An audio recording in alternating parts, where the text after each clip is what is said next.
Well, that was incredibly disappointing. I don't know what else to say except it was incredibly disappointing, right, Jay? Basically.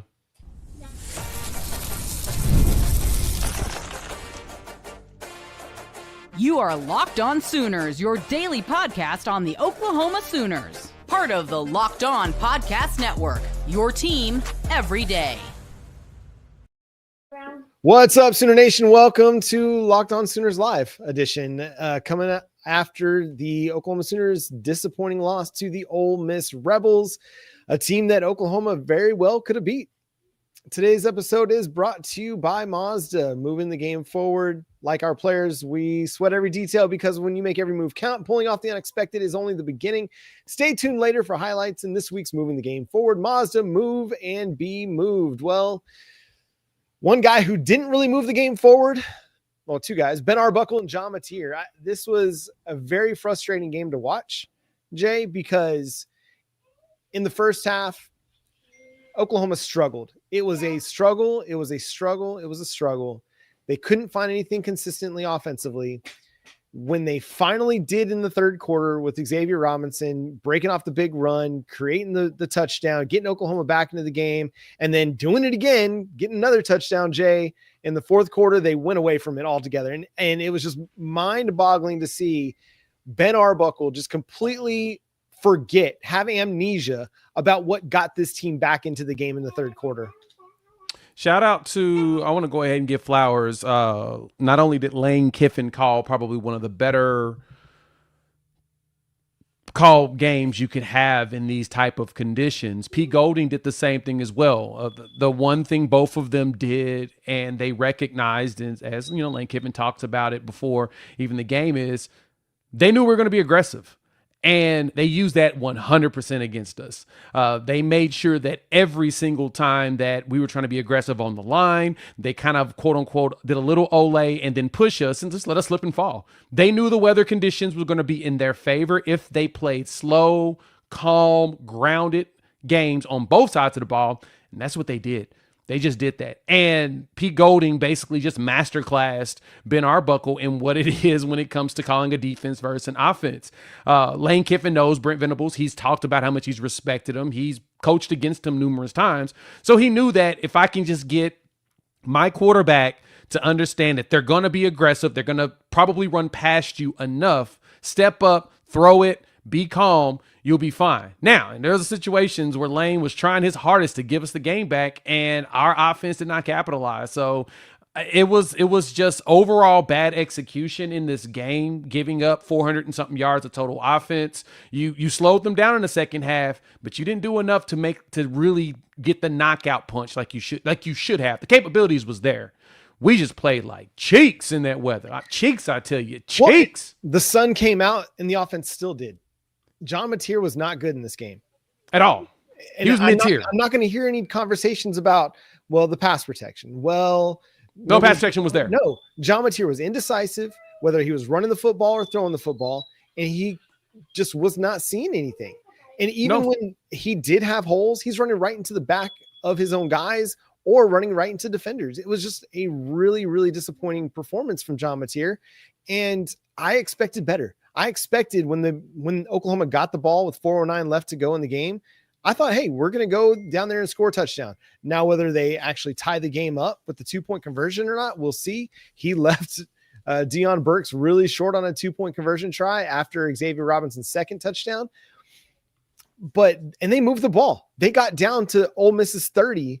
And then on back-to-back plays, 3rd and 5, 4th and 5, John MIDTEER just airmails the football and doesn't even give his guys a chance to make a play. And just, again, absolutely infuriating and frustrating to watch. And on that drive, you get the ball with 4:09 left to play in the game. Xavier Robinson just gets the ball one time for 7 yards, and that's it. That's all you do. John, that's where my issue comes in here. And people think I'm making excuses. I'm not making excuses. I'm pointing out what you were supposed to do in a game like this. You leverage the weather and the elements to your advantage, and that's what we should have done. We should have played way more grounded defense, and we should have been prepared for cuts and actually went for tackles. No, they used that to their advantage. That's exactly what you're supposed to do. That was the masterclass that came in this game. Offensively, Ben Arbuckle, you gave the ball to Xavier Robinson 4 times in the fourth quarter. The dude was literally, the blocking was there. The run blocking was there. Xavier Robinson was making the right cuts. He was seeing the right reads. And then you don't give him the ball? Like, this was probably the worst game called by both Brent Venables and Ben Arbuckle. Am I out on both of them? No. But this was the worst one. And this is one of those where you better go watch that film and figure out why you did what you did, and figure out why you should never do that crap again. That's where the issue comes in here to me. That's where I get infuriated. I understand execution is not going to be perfect because this is college football and it's a bunch of kids. But the thing that I'm pointing out here is that the coaches did not execute on their part. The play call should have been better. Ben Arbuckle should have been giving the ball to X-Rob, who was running it down their throat the rest of the game. Whenever you called that QB draw, what the hell was that, John? That's stupid. When you have X-Rob, who literally broke it up the field 2 times on this defense. He was punching the D tackles in their face. Why do you not give the ball to him? Give him the ball. This wasn't a good game for Torrey, and I understand why it wasn't a good game for Torrey. This is a game where you can't cut the way you want to. The field was beat up. You can see the dirt chunks flying all over the place. This is where I get pissed off about this. So my whole point behind and my entire argument with this, and I hate the stupid commenters that say I'm making an excuse, is not. It's logic. This is how the game is played. You leverage what the elements give you. You leverage what the defense and offense gives you, and you focus and play your game there. We were too aggressive on both sides of the ball. And then John MIDTEER was not decisive. And we'll talk about MIDTEER in just a minute because he was trash this whole game. Besides the deep pass he threw to Satania at the beginning of the game and he hit it in the bucket, you were like, okay, you're going to be calm and you're going to throw passes. Then he stopped throwing them, John. It's like, what are we doing? But anyway, I want to get back to the thing about these coaches, man. That's the thing that pissed me off about this entire game, is that the play calling was just trash. It was cheeks, I tell you, cheeks on both sides of the ball. Give the ball to X-Rob. Give it to your running back. Gosh, they get that ran out of my system. Go ahead, John. No, I mean, because in that third quarter, Xavier Robinson carried you back into the game. He literally did. He put Oklahoma's offense on his shoulders and said, oh, we're back in this game. You were down 25, what was it, 25-10 at the time? Yes. And then you get maybe you get a field goal at one point. Oh, yeah, because Lane Kiffin decides to go for it on his own, like 15 or whatever, or 25, and you get the ball at the 15, and you still can't do anything. And you go backwards first before you can even get anything going, and you have to kick a field goal. It's 25-13 at that point. Okay. You get the big Xavier Robinson run, makes it 25-20. You're like, okay, here we go. He scores again. It's 26-25 at that point. It's like, what are we doing? And then you go into the fourth quarter. What are we doing? What? I felt like Ben Arbuckle decided at that point. He's like, oh man, we're going to have to throw to win this game. Once Ole Miss scored, like they scored and there was still more than 10 minutes left in the game. Right. And it's like he abandoned the running game again.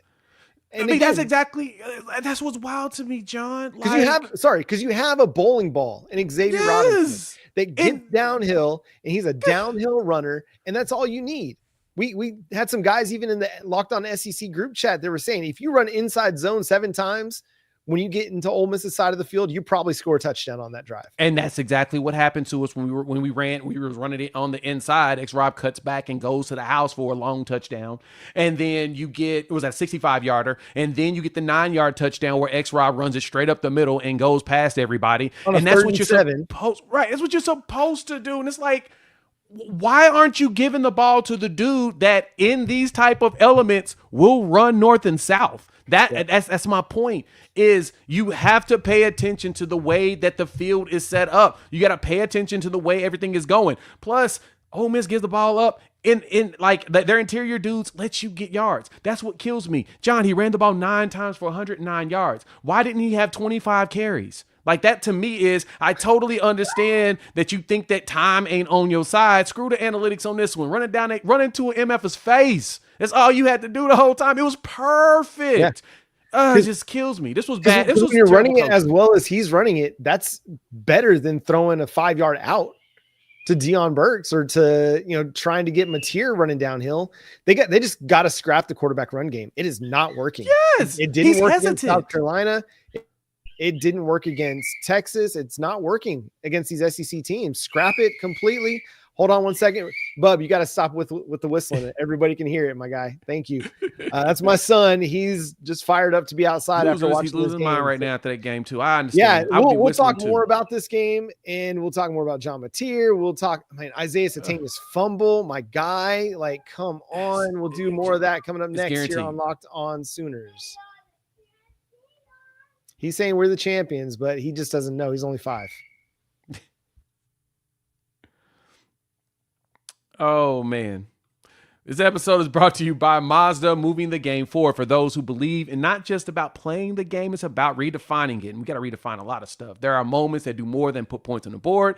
Move crowds, move cultures, keep moving the ball. Of course, you got to talk about Xavier Robinson's 65-yard touchdown run. That, to me, is the game that kept the game moving. We was able to use that as momentum for him to get another touchdown at a 9-yard run. That is what you need in a game when the elements are not to your advantage. So when you follow what moves you, the unexpected is only the beginning. And just like there's more to every highlight, there's more to a Mazda vehicle. Mazda, move and be moved.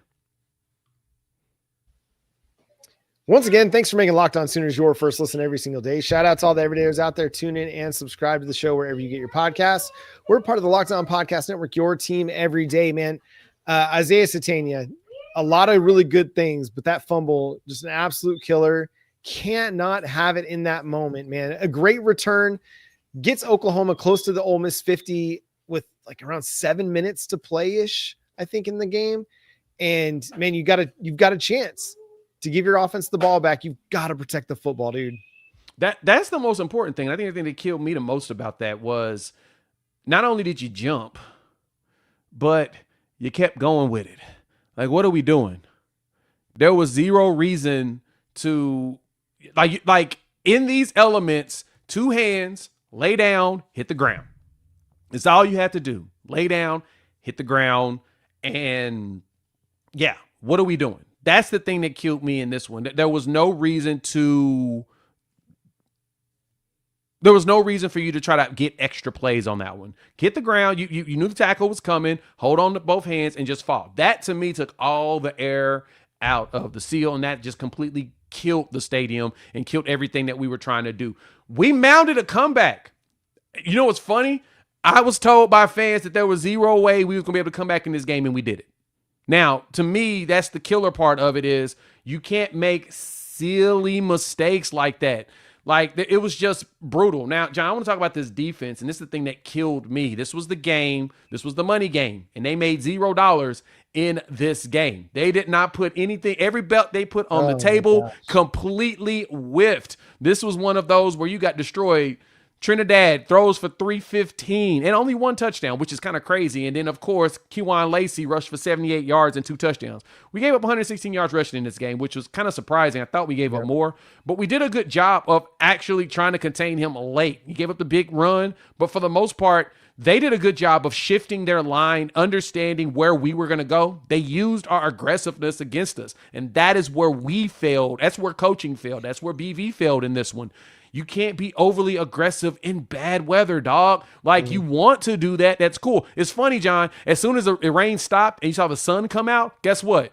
We start getting 3 and outs. Yep. Like, God, dude, when the water is falling from the sky, tell your dudes to be grounded and push. Don't try to go hard at the angles anymore. You can't do that. You could have physically pushed them around because you started doing that when the weather started looking better, but you still had the element of the slide that was against you, and you completely whiffed. Smart coaching by Ole Miss. They were prepared for all of that. They're going to be aggressive. Make them do it, and then make their butt slide all over the place. That's what you're supposed to do. That genius calling. That's what I said. I'm giving the flowers to Ole Miss on this one because they called the game the way it's supposed to. Now, John, I gotta understand, man. I don't get why we can't figure out that when a quarterback is about to scramble to just stop and let him juke and stop trying to cut. What are we doing? Man, the tackling was atrocious. It's tough because you don't play in the elements every week, and so you're just trying to play the way that you always play. But I mean, Trinidad Chambliss, he's a good runner. I thought Oklahoma was going to be able to be more effective against him than they were. He's a real good scrambler. he looked so good, dude. And sometimes you got to tip your hat to it, but at the same time, it seemed like whoever was the spy on given plays was either too deep or too slow to react. That's what it was, John. And that to me goes right into the way Brent Venables calls his defense. When they're very aggressive and you know they're going to blitz and put pressure, they move the dudes back to make sure that the quarterback can't just lob it in the air. Totally understand that. You're in elements where you can't do that. Have your dudes play up a little bit closer. Yeah. Like, you can watch out for a double move at the same time. Just don't try to cut. Like, stay up close. Like, to me, that out route where they got on 4th down or 3rd down, one of the two, Peyton Bowen should have beeline directly to that dude knowing that that was going to be a play. I don't care if it was a double move. If it was a double move, trust your D-line to get there and get the pressure to where it hurts them. Cortland Guillory was still playing ball. If he would have beelined it to that dude on that out route, he would have got a pick 6. It would have been easy. We weren't reading any of that stuff. And that's what Ole Miss was doing. They were getting rid of the ball quickly on quick little outs, little moves like that, quick little over the middle plays. They knew that, okay, as they get aggressive, if we can open the hole just enough, we can lob it, and we're going to have dudes. We're going to have dudes in exact areas that we need. I step up, lot, throw here, throw here, throw here, throw here. That's exactly what they were cooking with. Lane and Charlie Weiss, man, they cooked it up. That's it. We got filleted, sauteed. They went Gordon Ramsay on us and cooked us a nice dish out of this defense. And it's something you can't be mad at. Now, the biggest thing for this defense is they better freaking answer. They about to hit the road to go against Knoxville, play against a Josh Heupel offense who similarly ran to Lane Kiffin. You did well against him last year, but Joey Aguilar is aggressive, just like Trinidad Chambliss, just like even if Austin Simmons actually played the whole game. They will throw the ball a lot and have no fear. Indecisiveness doesn't exist on there. And I think that that's where, especially when we argue about John, that is where the biggest problem you run into with him is you got to be decisive. Trinidad was decisive. He got rid of that thing. He did exactly what you're supposed to do. He looked up, boom, boom. And the moments that he couldn't, John, he got sacked. Right? He failed. Yeah. What are we doing? Yeah. What are we doing? And it's crazy, man. You look at the final score and you're like, okay, it was an 8-point loss. But really you had more opportunities to lose this game bigger than what you did. And you had opportunities to win this game because again, Lane Kiffin gave you the ball in certain circumstances in really good field position and you couldn't capitalize. And, I understand the criticisms of the defense and they're certainly founded, and of Brent Venables, they're certainly founded. You're playing too far off in, 3rd and 5, 4th and gotta have it situations. The tackling was not good. Some of the run fits were not good. It just was not a well executed game for most of it. We knew that Ole Miss was going to be able to hit some big pass plays at different times in this game, and they did. But there was a lot of it that was just sloppy and just sloppy performances. Super and, sloppy. Not seeing things clearly. And man, I don't know. It was just a lot of sloppiness. And again, just poor tackling. I don't know, man. The misdirection took advantage of Oklahoma. I was talking to my wife about it during the game, and it's like, they're taking advantage of Oklahoma's aggressiveness, kind of as you talked about all episode, Jay, just letting Oklahoma kind of fly by them. And that's what's going to hurt this team throughout. Josh Heupel is going to try and take advantage of it as well. That Ryan Grubb and Kalen DeBoer are going to try and use a lot of misdirection to see if they can catch Oklahoma off balance. Oklahoma's going to have to respond. I felt like the defense did respond and they played a lot better in the second half. But again, when you needed to have plays, you didn't get enough plays out of your defense. You didn't get enough stops out of the defense. That first half performance was not good enough. You let them have 22 on the board where, again, some big plays, some key 3rd down conversions. Ole Miss was 6 of 11 on 3rd down. You were better. You were better in the second half where they were just 3 of 10, I think it was. Yeah, they were not very good in the second half overall. Yeah. Like most of their yards, their 400 and something yards were first half. They had like 300 yards in the first half, just about. And that was where the biggest struggle came into here was that first half you come in, you give 258 yards in the first half, 173. in the second. And our offense came alive some in the second half, but that's when the run game started to play better. And it's like, why don't we just go out there and run the ball down their throat? Yeah. They did. Like second half, 3 for 10 on third down. The defense started to turn themselves up. They started to get a little bit better. I mean, now you get stupid penalties and stuff that come against you. But again, if you've all heard me say this, you don't let the refs dictate your success. It's all unfortunate, and they're going to screw you up. It's going to happen. We've got to lock in those situations and make them come and force them out. Like, that's what you've got to do. MIDTEER was bad in this game. This is another bad game. He does not look healthy. He just does not look healthy. But at the same time, he's going to give you the best chance to win. We've seen him play at his best. Right now, he still looks like he's nervous about the way that he's balling, especially, I guess, with that thumb. It's got to be something in his head. I need you to get out your head, bro. You throw the ball. You had dudes that were sitting there ready for you. But we'll talk about MIDTEER in a second, because that's what he was. He was mid the whole game, which mid is not bad. Mid ain't good either. It's just right there in the middle, and that's not what you need in order to be successful here in the SEC. The defense, though, they need to take this game as an example of, we didn't live up to our expectation. We need to go. You made them average 2.8 yards per rush. They ran about 41 times. 2.8 yards a rush in the game. We ran 4.9 yards per carry, John. I think that pisses me off the most when I start thinking about that more and more on the offense. But defensively, second half, you start to show up. But you got to show up more. Their time of possession was absurd. They literally had the ball 35 minutes to 24.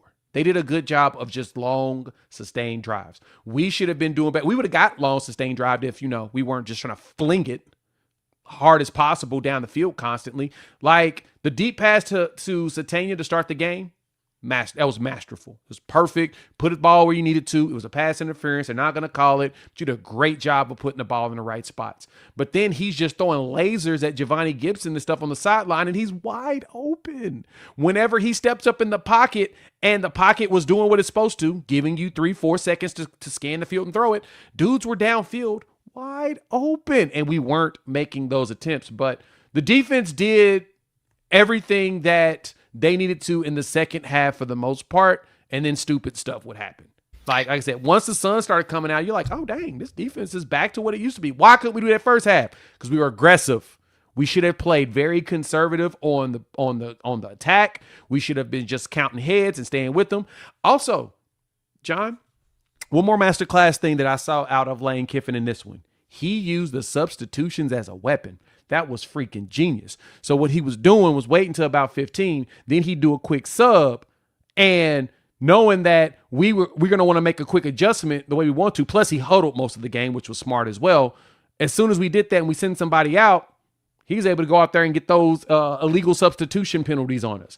He was smart. He played this game the way you're supposed to as an offensive coordinator. Him and Charlie Weis was killing it. Now, the Austin Simmons sub, that was kind of stupid, but, hey, Lane was trying to give us the game. Yeah. Like, he's trying to go to Gainesville, y'all. He is trying to get to Florida, but no, he didn't have to in this one. Yeah, Lane did a lot of Lane things in this one, as our guy Stephen Willis of Locked on Ole Miss would say. And I thought it was going to eventually come back and bite him, but it didn't.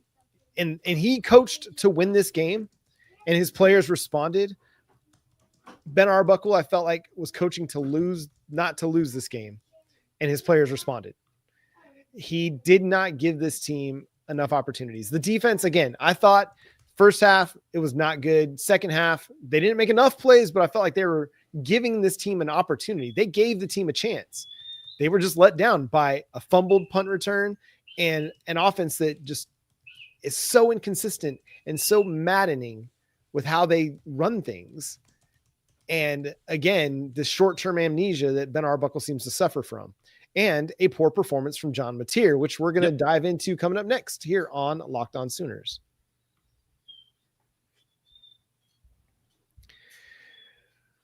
It's the weekend. Time to look back and crown this week's MVP on Who Delivered, powered by DoorDash. Just like you can win every Saturday with DoorDash Streaks, saving more every time you order. These players delivered when it mattered most. Let's break it down. For Oklahoma, the clear choice is Xavier Robinson. There was nobody on Oklahoma's team that was better than Xavier Robinson was today. Again, he carried Oklahoma back into the game in the third quarter with 2 touchdowns, a big 65-yard touchdown run. He was awesome. And even on, the final drive, MIDTEER finally threw him the ball and he created a big play and got them down the field. Bray, stop kicking the bucket, man. And just like Xavier Robinson delivered for Oklahoma, DoorDash delivers your Saturdays with DoorDash Streaks. You save every Saturday you order, stack it up all season, and you could save up to $250, including $100 in DoorDash credits. Order this Saturday. Keep the streak alive. Fuel your game day only with DoorDash. Terms apply. Promo code period through 11/18. Hey, thanks again for making Locked On Sooners your first listen every single day. Shout out to all the everydayers out there. Tune in and subscribe to the show wherever you get your podcasts. We're part of the Locked On Podcast Network, your team every day. I've got my son Bray with me. That's a lot of the extra noise that you're hearing that you wouldn't typically hear on a post-game live or even during a recording, because wife is at a birthday party with my daughter, poorly timed. Don't schedule birthday parties during football season on a Saturday. It's what it is. But John MIDTEER, oh my gosh, man. What it came down to in this game, Trinidad Chambliss from Ferris State made the clutch plays when it mattered the most throughout this game. John MIDTEER did not. Yeah, that was the key thing. Like, shout out to Lane Kiffin again. This man will find a quarterback that has zero fear of just throwing the ball in the air. Like, that was what Trinidad did. He'd get the ball and he would chunk it. And to me, it felt like we're making MIDTEER make way too many decisions. Sometimes Ben Arbuckle needs to say, John, this is your look. Throw it here regardless. Either if it doesn't look like it's open enough, throw it at their feet. Something. We got to do a better job of getting rid of the – we should have been playing quick game just like Lane Kiffin did in this one. We need to go full air raid just so that we can just get rid of the ball fast and push it. The run game was starting to get established, and then we stopped using it. And honestly, be honest, that's one of our biggest problems is that we're not gonna get a run game going if we just stop handing the ball off. X-Rob was finding the holes because he's a north and south runner, and he's a punishing runner. So when our linemen are pushing and getting a quick little hole, he's going straight into it, and he's running straight. And he has enough lateral quickness to make the jump cut and go up the field. We're not taking advantage of that. We didn't take advantage of that at all until, X-Rob ran the touchdown. He ran the 2 touchdowns, back-to-back drives. Then you're like, oh, okay, if we do this, keep doing this over and over, guess what? We'll have a chance of going in and winning this game. Like, the tables turned very fast, and that, to me, was fantastic. Now, that is a problem. That's where the issues come in the way Ben Arbuckle was calling this game. His youth showed going up against Pete Golding. He looked like a young offensive coordinator because he didn't have any faith in anybody. It looked like the way that he was calling it. And that annoys the heck out of me. You've got the dudes that can do it. Stop being scared. Go push people around and make it happen. He looked scared in the way that he was calling it. And then when he did call plays and dial ones up where people were open, John was so dang indecisive. To me, John, you need to make 2 decisions. John, I'm going to tell you about John MIDTEER. MIDTEER needs to do 1 or 2 things.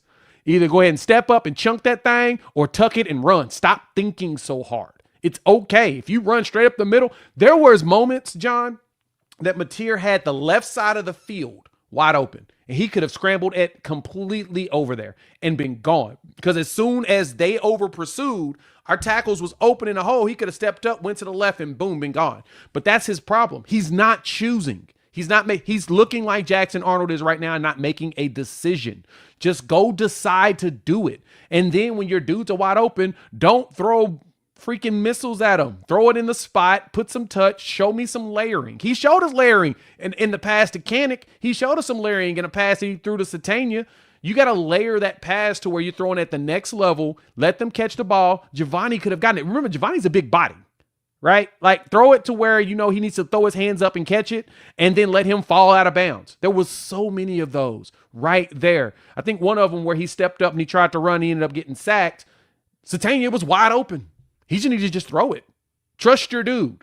If you overthrow him, you overthrow him. Satania's the track guy. I have no problem with you trying to overthrow him every play. Yeah, and there's some of this where it's like, yeah, just put a little bit of loft on it, because Giovanni he's a good jump ball player. Give him a chance to actually jump it, but when you throw a bullet over his head, he doesn't have a shot. Making a decision is what Jackson Arnold is struggling with right now, and MIDTEER is doing the same thing. I don't disagree with a lot of the comments right now about how he isn't living up to expectations. He's not living up to the hype. He's been mostly not very good in this offense. Ben Arbuckle has not been good in this offense either, and yeah, it's just really, really unfortunate, man. And even at different times when Oklahoma was moving the ball, it'd be like a 2nd and 5 or whatever, and John Mateer would throw the ball for 2 yards, and then you'd get tackled, and then it would be 3rd and 3, and then he'd throw it for another 2 yards, and Isaiah Satania would get tackled short of the first down. And so that to me was another issue in this one. It's like you're getting rid of the ball too quickly, and you're not letting your guys get to the first down marker, or you're not throwing it to the first down marker. You're not getting the ball downfield. And so you're settling for these 3rd and shorts and these 4th and shorts, and it's just not coming up. And, Ben Arbuckle didn't have good, play call on the 4th and 2 after they called a timeout and then went to it. But John Mateer just, I don't know, man, he did not prove to be the gamer that I thought that he was. And he's not having, those moments that you need to have if you're going to help a team win a football game. He was bad in the winnable moments. He was bad in the clutch moments. And if Oklahoma's going to win and they're going to stay in playoff contention, which I struggle to have that conversation, but if they're going to stay in playoff contention, Arbuckle, but John Mateer have to be significantly better in clutch situations. He was bad in clutch situations today. Terrible in clutch situations. Terrible. And we just weren't, you could tell that in a lot of it, we just weren't there. It was terrible. Like, it was so bad in the clutch spots of, okay, I think I need to have John Mateer play a bunch of hero ball. No, you can tell that he has not been the same since he came back from the thumb surgery. No, don't have him out there playing. Don't have him out there playing hero ball when your running back is running down their throat. Like, that is the thing that was killing me this whole time, John. Your running back, X-Rob, was looking solid. Like, this wasn't the game for Torrey because of like I said, the cutting that you need to do, that he needs to do to be really, really effective. X-Rob has no fear of just running north and south. Run freaking north and south. And then from there, I'm still trying to understand why Mateer is just not throwing good, not even perfectly placed, but just good jump balls to Giovanni. They're going to keep pass interfering him. You don't need him to be fast like Cam Coleman. You need him to keep using that big body and jump. Throw him those jump balls. The corners were PIing. They couldn't stop the dude. Like, as you step up and you throw it, let him try to go up and do this and have the arms smack him on there, smack him down so that this pass interference. You could have used that as a weapon against them. That's how Ole Miss was playing. They were playing a little bit loose on that. You could have easily done it because they were smart. What they were doing was, and even Gabe and Teddy talked about this before the game, they would look like they were engaging like 8, then they would only rush 3 and pull back everybody else. You're like, oh, they're gonna keep showing pressure and then pull back. And then we're not throwing routes to be able to keep them spread out. We should have been spread out all over the field. John has a rocket of an arm, so he can throw to the sideline just fine. But you've got to use that to your advantage. Spread the defense out. And we refused to spread the defense out. But again, if there's anything that I still have my complaints on, is why the heck we only ran it with X-Rob 9 times. 9 carries, 109 yards, 2 touchdowns. And only 4 times in the fourth quarter. 4 in the fourth. 4 in the fourth. That's it. And here's when Ben Arbuckle lost the script. He gave it to, let's see, where was it? I had it, and sorry, I got distracted. But after Ole Miss kicks a field goal, it's 34, 36, 26. That next, or the drive before that, where is it? There it is. Okay, it's 31-26 right now. Yeah. Okay, gives the ball to Xavier Robinson, 6 yards. John Mateer rushed for 2 yards. I don't know why you're giving it to John Mateer. Xavier Robinson for 3 yards on 3rd and 2, first down. Xavier Robinson for 1 yard. And that's when he lost the script right there. He's like, oh no, we got stopped for a 1 yard gain. I can't run it anymore. No. John Mateer sacked. John Mateer incomplete, punt. And then he doesn't get the ball back. And that's that last carry comes 10:30, or sorry, where's that? just 9:57 in the fourth. He doesn't get another carry until what's that final drive, basically, right? Until the 2 minute warning, that first play after the 2 minute warning, and he gains 7 yards, and that's it. You know, absolutely giving him the ball. Like, to me, you should have been force feeding him the entire time. Yes, 100%. 2nd and 9, hand the ball to X-Rob every time. that would have probably gotten you at least 3rd and 5. And you could start playing the out routes just like Ole Miss was. Because there was one of the out routes, the pass that he threw to Giovanni there on, I think it was 3rd, and was incomplete. Satania was right there wide open on the out route. Like, he ran the in and he cut right back out. It was perfect. You could have lobbed it to him. The defender slipped. If you catch that pass, you turn up and you get a first down. Or you get tripped right there at the first down marker. What matters, John, is you got the first down. That's what you could have done. That's all you needed to do. But we weren't doing that. It's 3rd and 5. Hand it to X-Rob. See what happens. And then you get maybe a 4th and short. Hand it to him again, because it's the only part of your offense that actually worked and did anything in this game. So why are you not writing that? Why are you making it more complicated than it has to be? I'm not an offensive coordinator. I've not spent my life studying this game except for to talk to you all about it. But it seems so simple. Elementary. Until they stop it, you run it. That's something my dad always taught me. I remember watching Monday Night Football with my dad when I'm 5 years old, and he just sits there and says, you just run the ball until they stop it. This is back in 1987. You run it till they stop it. Because why are you trying to make it more complicated than that? X-Rob was having a great game. You took the ball out of his hands, and you lost the game. You tried to be too cute with it. You tried to let John MIDTEER go win the football game, but you had the game right there for you. You could have gone and scored that game-tying touchdown, but you decided you wanted to have John MIDTEER throw the ball. And it to me, it's this idea that he's my guy. I got to give him the chance in this situation. No, you just got to go win the football game. Quit trying to make it all about John MIDTEER and go win a freaking football game. Yeah, that's all you had to do. I mean, if you do that, you're good. That's it. That was all you needed. But we couldn't do that part. The offense is still showing levels of ineptness. We've got to figure that out.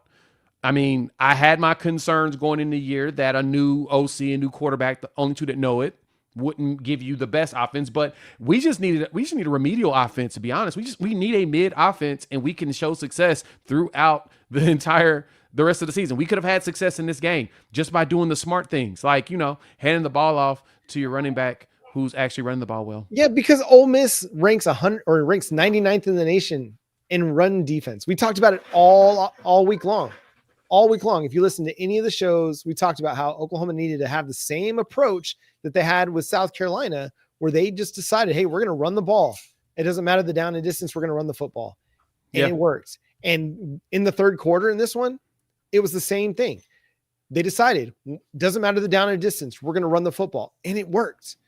And then Arbuckle decided, hey, we got to throw the ball. No, it boggles my mind. And I can't wait to hear what he had to say about the game, because it just absolutely is mind-boggling that they would not continue to ride what worked. And credit to Ryan Foje, true freshman starting at offensive tackle, at right tackle. I did not notice him having a bad day. I thought he had an okay day. I thought the offensive line, for the most part, had an okay day. Running the ball, they were pretty good. Pass protection was okay, not great, but okay. But I thought Ryan Foje, in his first start at right tackle against an Ole Miss defense that you knew was going to attack him, he did not stand out to me at all. But they ran the ball really well with Ryan Foje, with Eddie Pierre-Louis, with Michael Fasusi. Just keep doing it. Kills you. You know what's even funnier, though, John? I'm looking at these numbers, and I think this is the thing that just kills me. You had Trinidad Chambliss, who's been fantastic this season in passing, right? Like, really good, over 60-something%. You hold him to 55% completion percentage, 24 for 44. He was not getting the plays that he normally would get. We were forcing him to throw a lot of bad passes, and we didn't take advantage of it. Yep. It is wild to me. Man, it's a very unfortunate thing to see. I come into this one, I was as high on anybody or as anybody on Trinidad Chambliss, probably outside the Ole Miss fan base. I had that guy right near the top of my Heisman list until that game against Georgia when they kind of floundered in the fourth quarter. He's a really good player. He's really, really good. He really made the throws when it mattered. John MIDTEER did not. And that's the difference in the football game. In addition to, I mean, we could talk about the Isaiah Satania fumble or not, but I mean, Lane Kiffin gave you the ball on your 15-yard line and you couldn't do anything with it. Again, back to your play caller, back to your quarterback. You couldn't do anything with it when you had the opportunity to. So it's just one of those games where it's like they gave you opportunities. The refs, I'm not going to hear any conversation about that. Oklahoma didn't take advantage of the opportunities they were given, and they couldn't go win a game when it mattered. That's what it was. We played awful. We played awful in this game, in a game that we did not need to play awful in. There were so many things that we need to fix and clean up going into Knoxville. I'm glad we got a bye week coming up after this game, but there are so many things that we got to clean up 100%. And if there's one thing that I need John MIDTEER to do, calm the bleep down. It's too erratic. Calm the bleep down. Yeah. Do not think you have to come here and save us. No. I need you to be a good quarterback. I need you to be calm. Hit Jaron Kanak across the middle. Hit Satania. I mean, that pass to Satania on the 76-yard touchdown, oh, that was perfect. That was him orchestrating the offense. He stepped up in the pocket, moved to the right, and saw where the defense was and said, no, do this. Boom, and put it right in the spot where he could immediately turn and run. Like, it was perfect. That was like, yeah, that's exactly what you want out of your quarterback when he's orchestrating the offense, especially the one of the dudes that know the offense inside out. The other thing that I think a lot of people did not take in consideration is, y'all know Ole Miss's corner played for Washington State, right, for 2 years. He was there at Washington State with Ben Arbuckle. He played against John MIDTEER in that defense every day for 2 years, right? He played it with Cam Ward was there. He played when John MIDTEER was there. The 2 years he played at Washington State, he was there with those two. He knew what to expect. He probably pointed all kinds of tendencies out. I don't know how Oklahoma didn't take that in consideration. You're going up against a corner that knows your defense, your offense. He knew he has an idea of what's going to come. He has an idea of that's the thing you learn the most in playing football is understanding tendencies. That's what Lane Kiffin was talking about going into the game when he was talking about the way that BV quote unquote still signs in a way. He's pointing out that they recognize tendencies. So they know when you're going to make a mistake. They know when you're going to change the way you play. They know you're going to regress back to the mean and regress back to your habits. And they use that stuff against you. Smart. That's what you're supposed to do. We did not do that. Well, at least in the second half we started, but we did not do that. Second half, Ole Miss struggles. They've struggled all year long on winning, closing games out. And we had the opportunity. They were starting to choke. They were there. The lemon booty was showing. They was scared. They was puckering up. They was screwing up. And we didn't take advantage of it. Instead, we decided to go ahead and fumble and give them the ball. It's just we got to do better. We got to do better. Yeah, I mean, there was the fourth and short at the end of the third quarter that Ole Miss converts, and then that kickstarts that touchdown drive that gives them the lead and basically the game. Just not enough plays were made by the Oklahoma Sooners in this one. Ole Miss made more plays, and that's unfortunate. It is what it is, man. Go ahead and you only got your second loss. Lock in. Prepare yourself for 2 very hard road games. Knoxville is going to be a chore. Same thing with Tuscaloosa.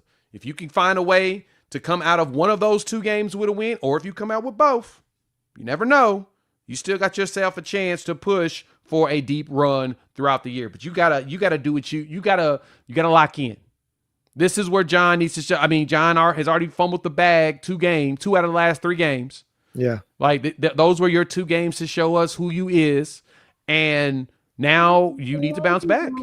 You need to bounce back. Got to bounce back, and you got to go get a tough win on the road. Everybody, This is Bray. Bray, what'd you think of that back, game, man? That's critical. Good. No, that was not a good game. We did not enjoy watching that. But no, we'll talk more about this game. We'll continue to break it down this week on Locked On Sooners. So make sure you subscribe to the show wherever you get your podcasts. We're free and available on all podcast platforms and on YouTube. So hit that subscribe button, hit that notification bell to let you know when new episodes drop. Hey, you need to go sit down, buddy. Sorry, everybody. All right, Jay. Follow Jay Unfair Sports. Hello. Go ahead and get on up out of here. Until next time. We appreciate you guys. Thanks for your patience. Hello. Yeah.